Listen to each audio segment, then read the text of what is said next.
I'm Dwayne Miller. I'm a lecturer in dietetics at the University of Nottingham. I'm also interested in diversity in the profession of dietetics. It's apparent from the British Dietetic Association, who are having the world's first Dietitians Week starting in June, that less than 300 of their 5,500 members who are dietitians or dietetic assistants are men. And food is important to everybody, and food and health is important to everybody. Men are interested in food, men are interested in health, but it seems that for some reason when men are not looking to dietetics as a career. There's not an obvious reason why men aren't looking at it. It's an exciting, changing career. It's such a broad career. You can go from working with children all the way through to working with elite athletes. I'm looking at HIV exposed infants in Botswana. I'm interested in looking at them and comparing them to their counterparts who are not HIV exposed. So both groups are HIV negative, but one group had mothers who are HIV positive, one had mothers who are HIV negative.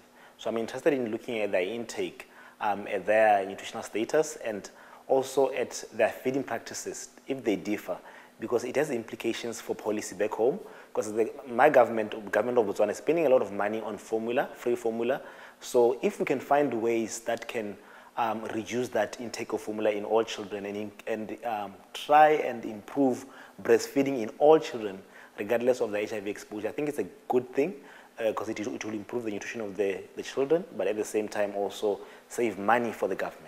This piece of research that got published and that I did was part of a summer placement scheme that I did in my first year summer break with Slimming World. People from ethnic backgrounds tend to have the highest predominance of diabetes, and this from an early age was one of my key interests, and which relates to dietetics as a whole, purely because diabetes is something that can be managed and prevented through the food and the drink that you have. From 3 months, we found out that going to these sessions and manipulating your diet, improving your physical activity levels, had a significant drop in your blood glucose levels, which significantly impacted on their quality of life, how they felt about themselves, self-esteem, and how they managed themselves. And in a lot of the cases, these sort of members reduced or even stopped their medication purely because their blood glucose levels came down to such a substantial amount. It was in the normal range. What are we missing out on without male dietitians?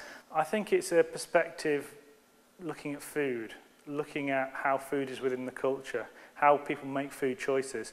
And in a healthcare system, typically up to half your patients are going to be male. And that relationship can be different between a male dietitian and a female dietitian.